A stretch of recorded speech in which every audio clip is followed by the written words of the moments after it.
The silence stretched across the Hindu Kush mountains like a held breath.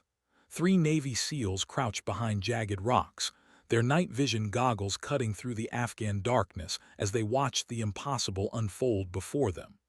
The Taliban compound below should have been ablaze by now, reduced to rubble by the precision strike they'd called in 40 minutes ago. Instead, it sat pristine under the stars, its walls intact, guards still patrolling. The FA-18 Super Hornet had arrived on schedule, made its attack run, and disappeared into the night without firing a single round. Staff Sergeant Marcus Reeves pressed his radio earpiece deeper, his weathered face creasing with confusion. Overwatch, Bravo 6. Target remains intact. Say again, did Viper actually engage? The response crackled through static-laden frequencies, carrying more questions than answers. Ground control confirmed the strike package had been delivered, confirmed the pilot had acknowledged the target, confirmed everything except why they were still staring at an undamaged enemy stronghold. 20 feet to his left, Petty Officer Rodriguez lowered his scope and shook his head. The third SEAL, Thompson, remained motionless, his finger still resting on his rifle's trigger guard. They'd spent 6 hours infiltrating this position, threading through Taliban patrols and IED-riddled paths. Intelligence suggested high-value targets were meeting inside that compound. American lives hung in the balance of what should have been a textbook close air support mission.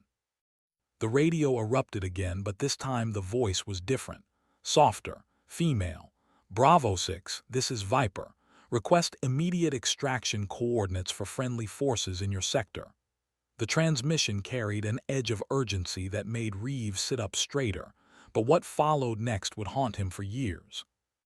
Viper Bravo 6, no friendly forces in our sector. We are the only American assets, he stopped mid-sentence. Through his night vision, he watched as the compound's main door opened, not with the aggressive posture of enemy fighters but slowly, cautiously. A figure emerged, hands raised, wearing what appeared to be civilian clothes. Then another. Then a dozen more. Jesus Christ, Rodriguez whispered. The pilot's voice returned, barely audible through the static. Bravo 6, those weren't enemy combatants. Intelligence was compromised. The compound housed displaced families, women and children, a pause that seemed to stretch across continents. I couldn't do it. I wouldn't become him. Reeves felt his blood turn cold. Viper, identify him. Another pause, longer this time. When the voice returned, it carried the weight of ghosts. Captain James Morrison, call sign, Ghost Rider, KIA, Kandahar Province, 2019. The SEALs exchanged glances in the darkness, each man feeling the ground shift beneath his understanding of what had just transpired. Major Zara Akafar's hands trembled slightly as she guided her FA-18 through the black Afghan sky, 30,000 feet above the mountains, where 3 SEALs were trying to process what they'd just heard.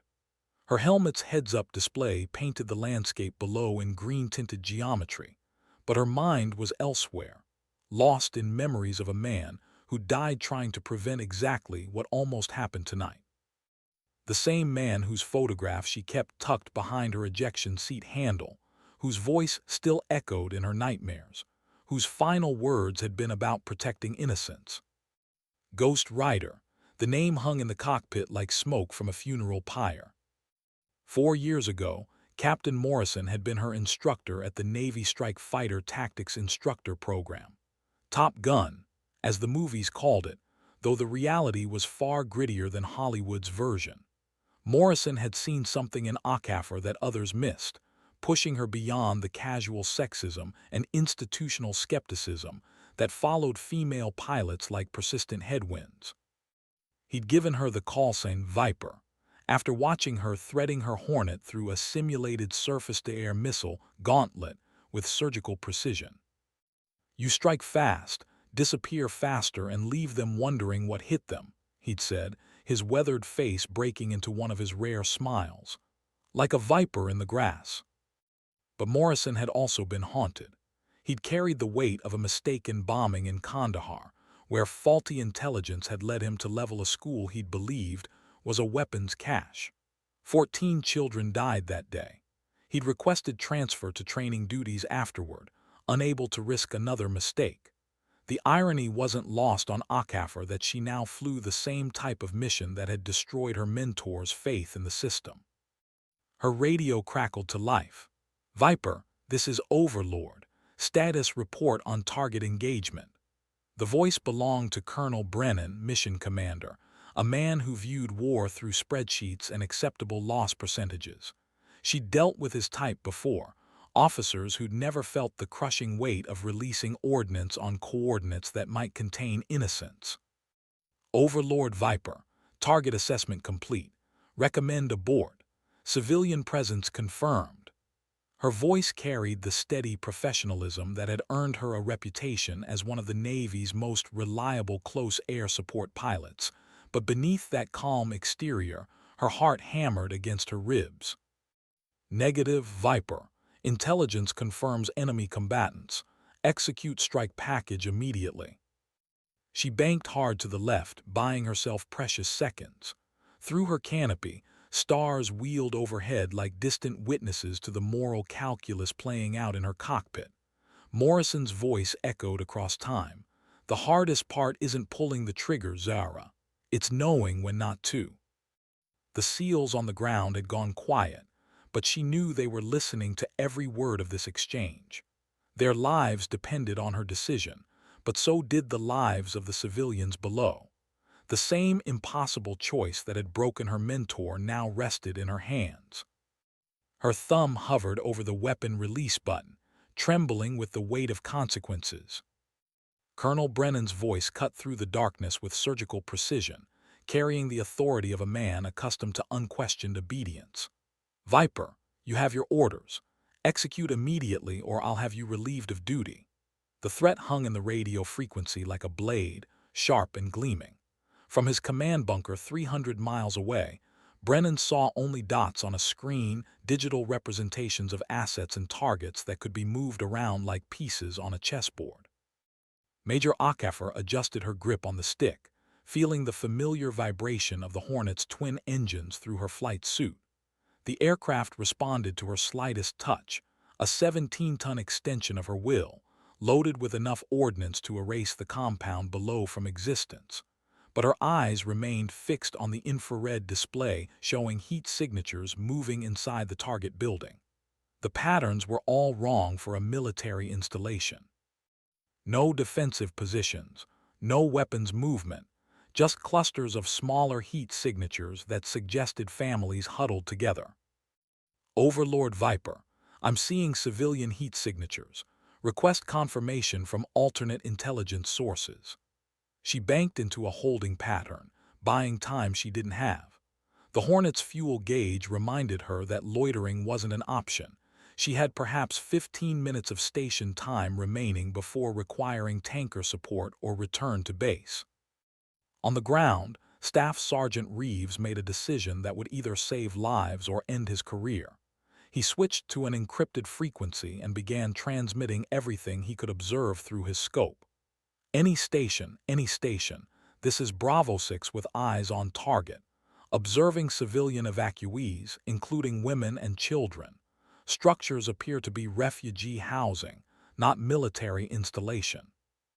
The radio fell silent for exactly 37 seconds. Akafar counted each one, watching her fuel gauge tick downward while families below continued their evacuation. When Brennan's voice returned, it carried a new edge of desperation. "All stations, disregard last transmission. Bravo 6 has been compromised. Viper, execute immediately." But something had changed in those 37 seconds. Other voices began joining the frequency, pilots from her squadron, JTAC controllers, even the E-3 AWACS crew orbiting overhead. Word was spreading through the operational network like wildfire. The same network that had failed Captain Morrison was now bearing witness to another moment of truth. "Negative, Overlord." Akafar's voice carried a finality that surprised even her. "I will not engage civilian targets, requesting immediate mission abort and investigation of intelligence sources."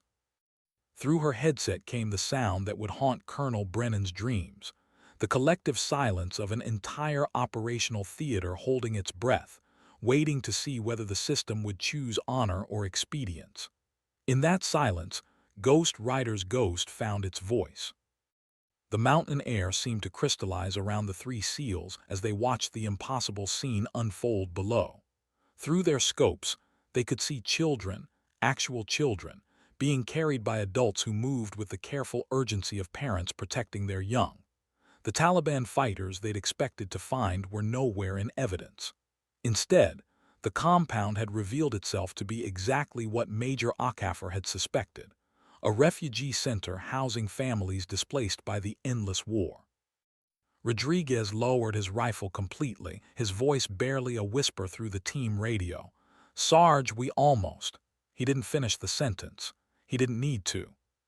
30,000 feet above them, Akafar made a choice that would define the rest of her career. She selected the encrypted emergency frequency used for command-level communications and began broadcasting on all channels simultaneously.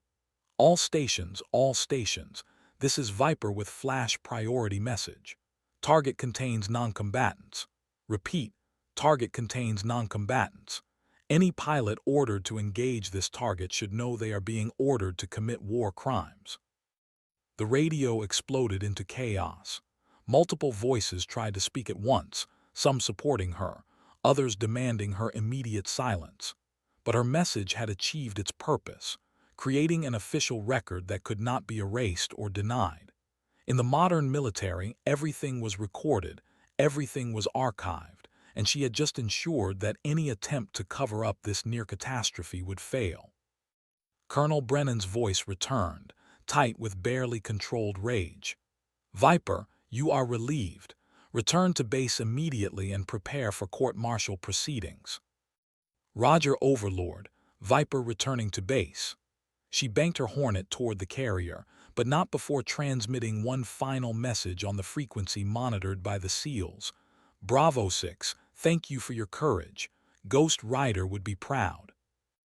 As her navigation lights disappeared into the darkness, Staff Sergeant Reeves found himself staring at the stars, thinking about the woman who had just sacrificed her career to prevent a massacre. He'd served 3 tours in Afghanistan, witnessed the best and worst of military leadership, but he'd never seen anything quite like what had just transpired. A pilot, a female pilot whom he'd never met, had chosen to trust his ground assessment over the orders of superior officers. "Think she's done for?" Thompson asked quietly. Reeves continued watching the empty sky where Viper's aircraft had vanished. "Maybe, but she did the right thing. Sometimes that's all you can do."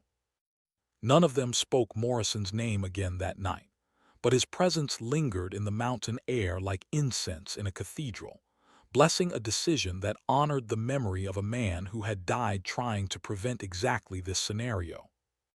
The USS Gerald R. Ford cut through the Arabian Sea's gentle swells like a steel cathedral, its flight deck illuminated by the controlled chaos of nighttime recovery operations. Yellow-shirted aircraft directors guided returning Hornets to their parking spots with practiced precision, while red-shirted ordnance crews began the careful process of downloading weapons from aircraft that had returned with their payloads intact. The carrier's island rose above the deck like a mountain of metal and electronics, bristling with radar arrays and communication antennas that connected this floating city to the Pentagon, CENTCOM, and every other node in the global military network.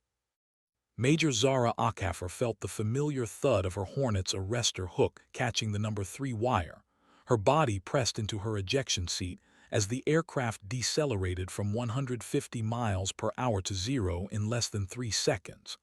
The landing had been perfect, centered, on speed, on glide path, but she knew it might be her last. The yellow shirt's signal to raise her hook felt like a benediction, the final gesture of a ritual she had performed hundreds of times but might never perform again. As she taxied to her assigned parking spot, she could see the unusual activity on the deck. Too many people, too much urgency for routine recovery. Master Chief Petty Officer Williams, the squadron's senior enlisted advisor, stood waiting beside her aircraft with an expression she'd never seen before, part respect, part sadness, part something that looked almost like pride. Behind him stood Lieutenant Commander Torres, her squadron executive officer, flanked by two Marine security personnel. The canopy opening procedure felt different this time. Each switch, each checklist item carried weight beyond its normal function.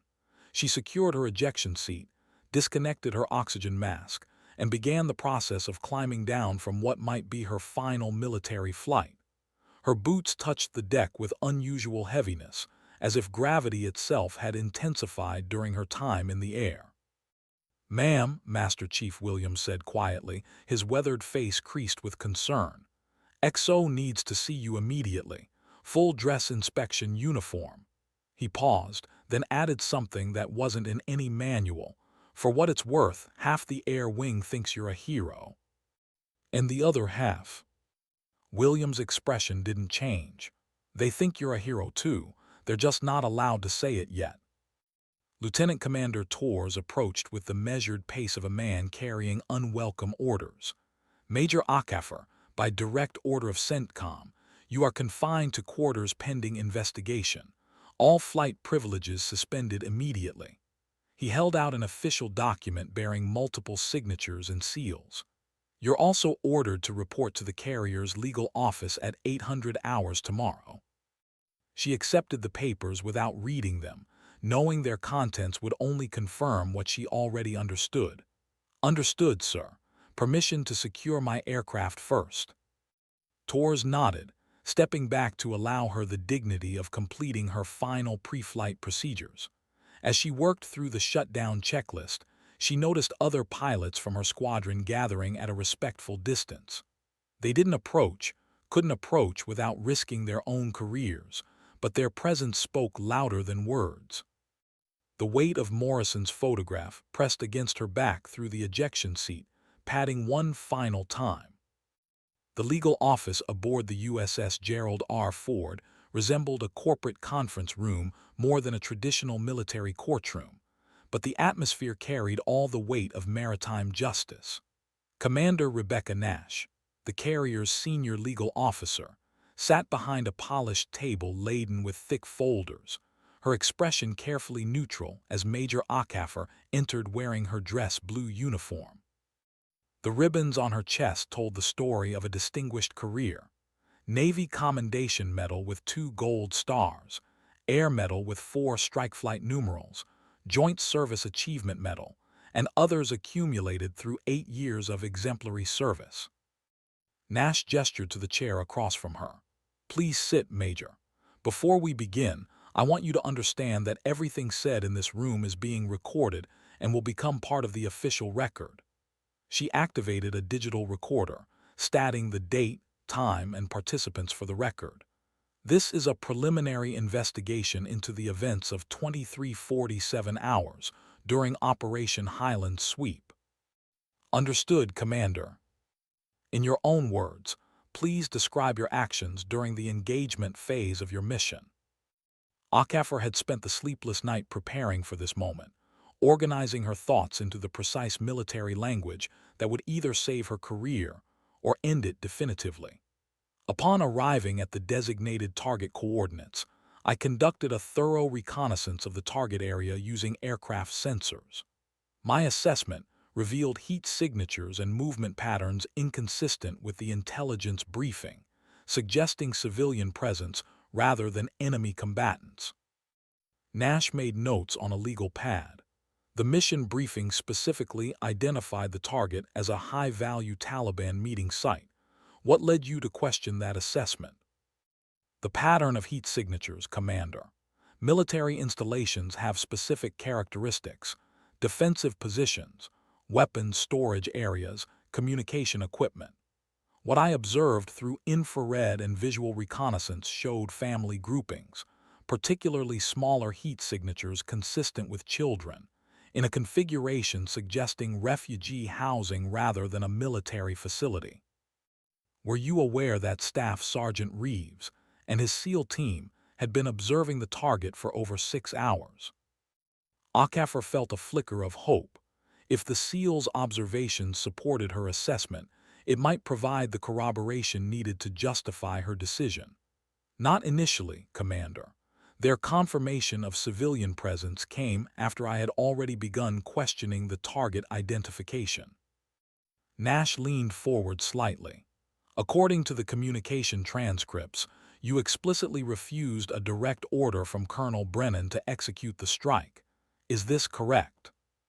The moment of truth had arrived. Yes, Commander. I refused to engage what I believed to be civilian targets. Under the laws of armed conflict and the rules of engagement, I am obligated to protect noncombatants and avoid unnecessary civilian casualties, even when ordered otherwise by superior officers. Especially then, Commander.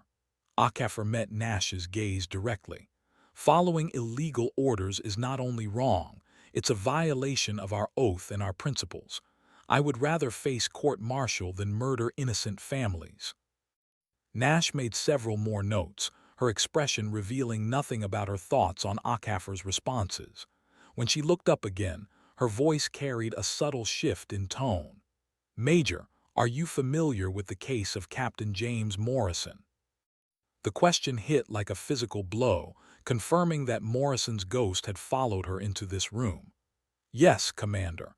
Captain Morrison was my instructor at TOPGUN. He died in 2019. Are you aware of the circumstances surrounding his death?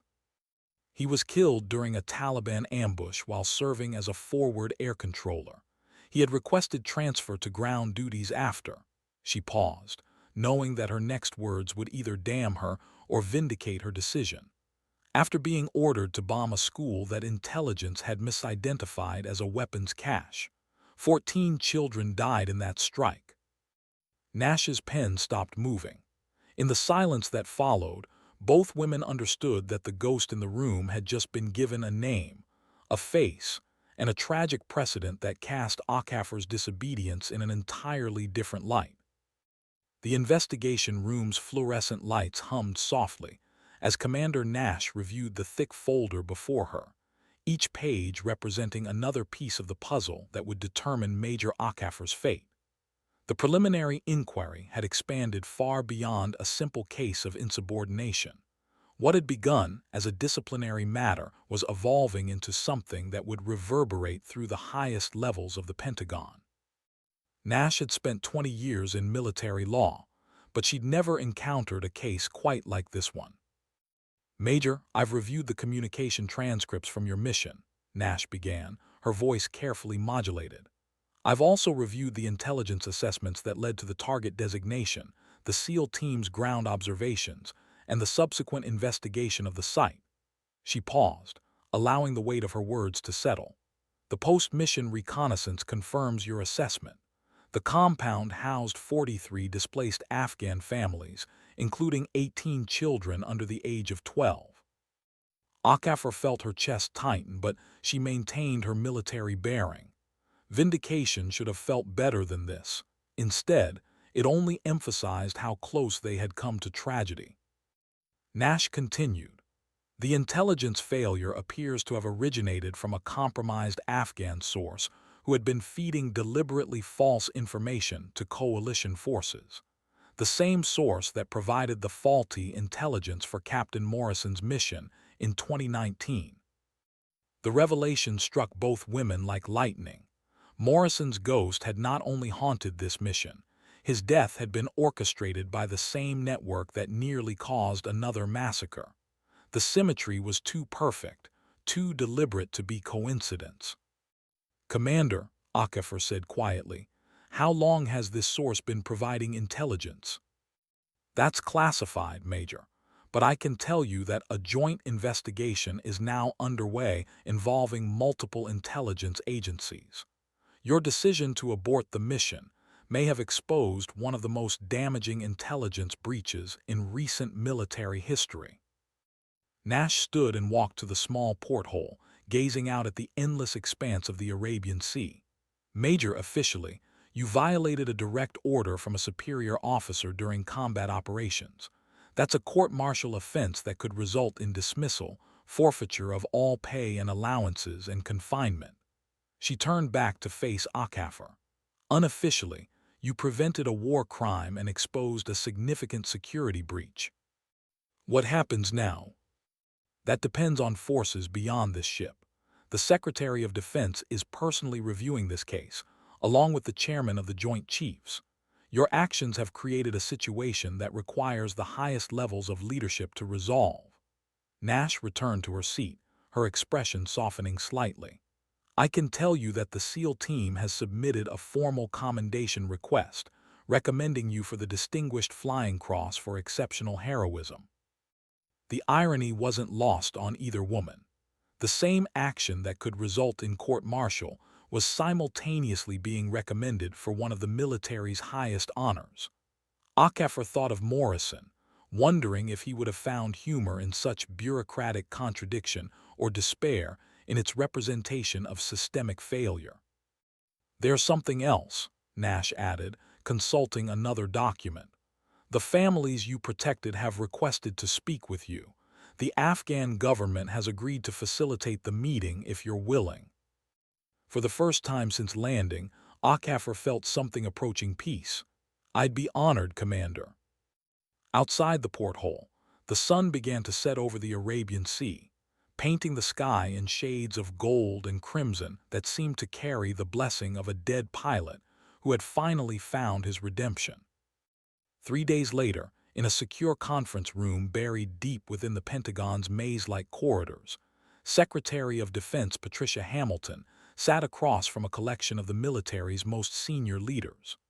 The morning briefing had already covered the usual litany of global threats, budget concerns, and operational updates, but the case of Major Zara Akafar had consumed the final hour of discussion. The room's walls displayed maps of current operations, but the focus had shifted from geography to principle, from tactics to ethics. General Marcus Webb, chairman of the Joint Chiefs, set down a thick folder containing the complete investigation file. Madam Secretary, this case represents a fundamental question about command authority versus moral obligation.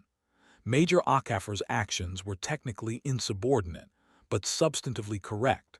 How we handle this will set precedent for every service member who faces a similar moral dilemma. Hamilton had read the file 3 times, each reading revealing new layers of complexity. The intelligence failure that nearly caused the civilian bombing had been traced back to a Pakistani ISI operative who had been feeding false information to coalition forces for over 5 years.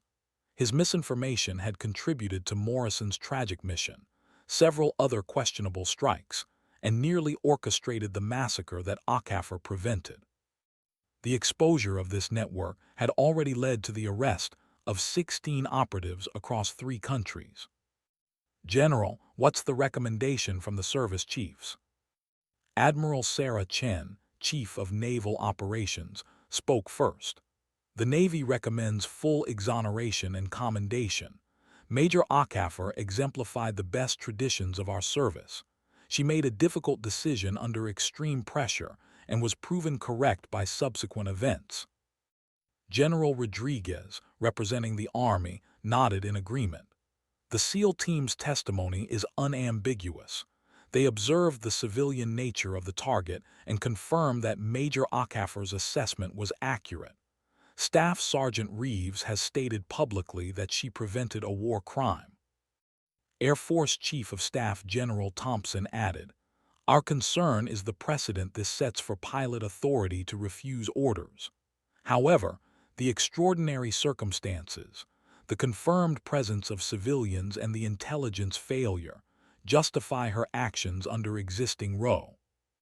Hamilton stood and walked to the window overlooking the Potomac River, where early morning joggers traced paths along the waterway.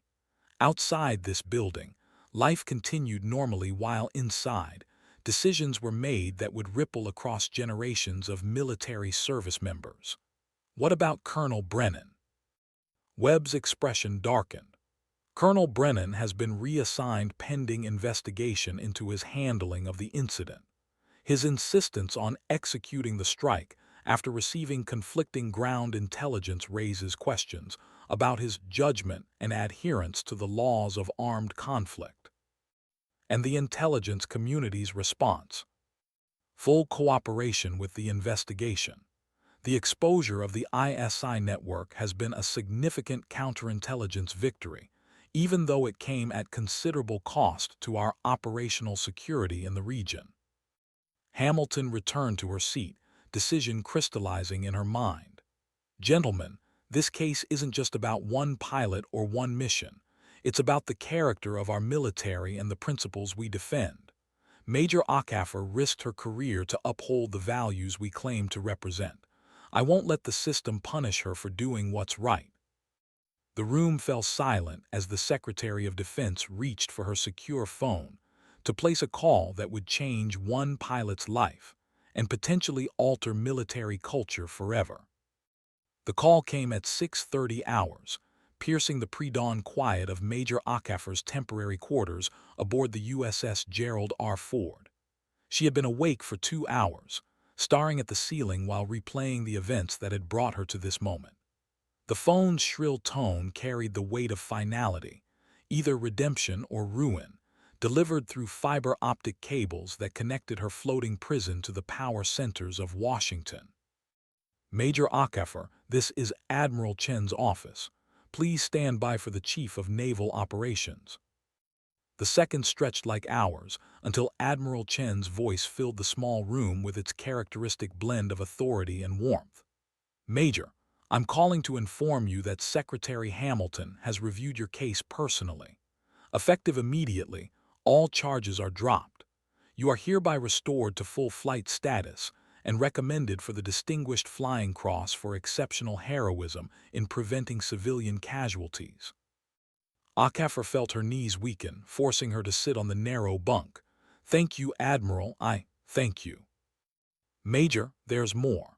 The Secretary has personally requested that you accept assignment to the Pentagon as Special Advisor on Rules of Engagement and Civilian Protection Protocols. Your experience and judgment would be invaluable in preventing future incidents like the one you encountered. The offer represented everything she had worked toward in her career, a position of influence where she could prevent other pilots from facing the impossible choice she had confronted. But it also meant leaving the cockpit, abandoning the sky that had been her sanctuary since childhood. Admiral, may I have time to consider the offer? Of course, take whatever time you need, but Major, Chen's voice carried a note of personal pride. You represented the best of our service. Captain Morrison would be proud. After the call ended, Akaffer remained sitting in the darkness, feeling Morrison's photograph pressing against her back through her flight suit. Outside her porthole, the first light of dawn painted the horizon in soft pastels, and she realized that for the first time in days, the sky didn't feel empty. It felt full of possibilities. 2 hours later, she climbed back into her FA-18 Super Hornet for what she initially thought would be a routine training flight. The aircraft had been thoroughly inspected, her weapons systems recertified, her flight plan approved through normal channels. But as she taxied toward the catapult, Master Chief Williams appeared on the flight deck, wearing an expression she'd never seen before, something between ceremony and celebration. The yellow shirt directed her to hold position while an unusual procession formed around her aircraft. Pilots from her squadron, deck crew members, even officers from other units gathered in a respectful semicircle. Through her canopy, she could see them standing at attention, offering the kind of salute usually reserved for fallen heroes or retiring legends. Staff Sergeant Reeves' voice crackled through her radio on the emergency frequency, transmitted from Afghanistan where he and his SEAL team were preparing for another mission. Viper, Bravo 6, just wanted you to know, the families you protected wanted us to pass along a message. They're calling you the angel who spoke for the voiceless. Thought you should know that, ma'am. As her Hornet launched from the carrier deck, climbing toward the unlimited blue of the Arabian sky, Akaffer felt something she hadn't experienced since Morrison's death: complete alignment between duty and conscience. Below her, the carrier grew smaller until it became just another speck on the vast ocean. But above her stretched the infinite cathedral where she had learned to pray with wings and engines, where she had found her purpose, and where Morrison's spirit had guided her toward the right choice when the system had failed. The sky, it seemed, had room for both the living and the dead, both the lessons of the past and the promises of the future. 6 months after the incident that nearly ended her career, Major Zara Akaffer stood in the Pentagon's river entrance, wearing her dress blue uniform adorned with the newly minted ribbon of the Distinguished Flying Cross. The medal's bronze star caught the morning light streaming through the building's windows, but she found herself thinking less about the honor and more about the responsibility it represented. The Pentagon's corridors buzzed with the controlled energy of a military headquarters managing global operations, but today felt different. Today, she was no longer just another officer navigating the bureaucracy. She was someone whose moral courage had become legend. Her new office occupied a corner of the third floor, with windows overlooking the Potomac River and walls lined with maps showing current operations worldwide. The nameplate on her desk read, Major Zara Akaffer, Special Advisor, Rules of Engagement Policy. But the real measure of her influence lay in the stack of case files that had already begun accumulating on her desk. Each folder represented a moral dilemma faced by military personnel in combat zones, situations where the line between duty and conscience blurred until brave individuals had to choose between following orders and following their oath to protect innocent life. Commander Nash had been reassigned to the Pentagon as well, heading a new joint task force investigating intelligence failures in combat operations. Their first collaboration involved reviewing the network that had provided false intelligence to both Morrison's fatal mission and the strike Akaffer had refused to execute. The investigation had revealed a systematic campaign of disinformation designed to increase civilian casualties and erode public support for American military operations. The Morrison case was their prototype, Nash explained during their weekly briefing. They fed him intelligence about a weapons cache, knowing he would discover too late that it was a school. They wanted to create an American pilot haunted by civilian casualties, someone who would second-guess future missions. Akaffer studied the intelligence assessment, seeing Morrison's tragedy in a new light. They succeeded. He transferred out of combat operations after that mission. But they didn't anticipate the secondary effect. Morrison's guilt drove him to become a better instructor, more focused on protecting civilian lives. His teaching influenced dozens of pilots, including you. In trying to break one man's spirit, they accidentally created a network of ethically minded aviators. The irony was profound. The enemy's psychological warfare had ultimately strengthened American military ethics rather than weakening them. Morrison's death had not been meaningless. It had seeded a generation of pilots with enhanced moral awareness. Akaffer's first policy recommendation addressed the gap between intelligence assessments and ground truth that had nearly caused disaster in Afghanistan. Her proposal required multiple confirmation sources for any target containing potential civilian shelters, and established clear protocols for pilots to request additional reconnaissance before weapons release. The recommendation carried Morrison's unofficial name, the Ghost Rider Protocol, though officially it would be known as Enhanced Civilian Protection Standards. As she worked late into the evening, preparing her presentation for the Joint Chiefs, Akaffer felt Morrison's presence more strongly than ever, not as a ghost haunting her conscience, but as a mentor whose sacrifice had prepared her for this moment. The photograph she had carried behind her ejection seat now sat framed on her desk, showing Morrison in his flight suit, arms crossed, wearing the confident smile of a pilot who believed in the nobility of his mission. Outside her window, aircraft from Ronald Reagan National Airport traced paths across the darkening sky, their navigation lights blinking like terrestrial stars against the twilight. Each aircraft carried its own crew, its own mission, its own potential for both protection and destruction. Her job now was ensuring that future pilots would never face the choice between career and conscience alone, that the system would support those who chose to protect innocent life, even when orders suggested otherwise. The legislation that emerged from ACAFR's recommendations would eventually be known as the Military Ethics Enhancement Act, but its true power lay not in legal language but in cultural change. Her story had become required reading at all service academies.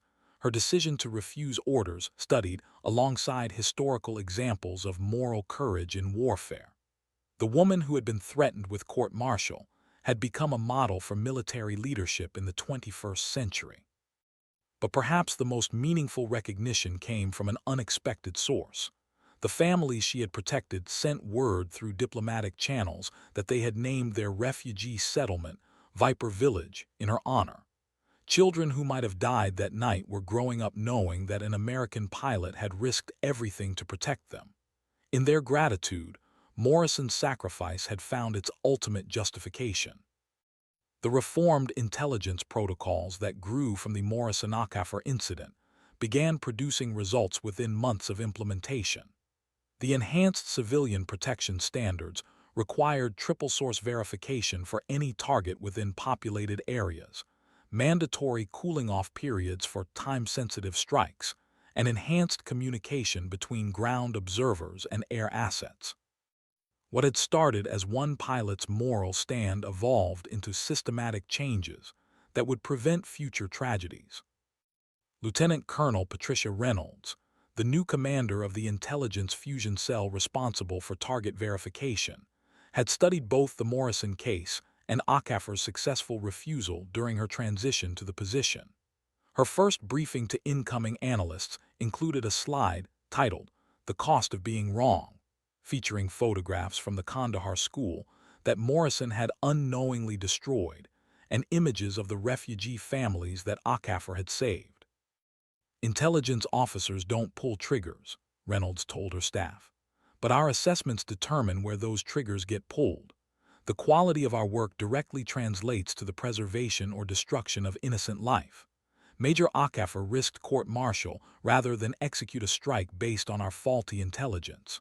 We owe it to every pilot, every ground soldier, and every civilian to ensure our assessments meet that standard of scrutiny."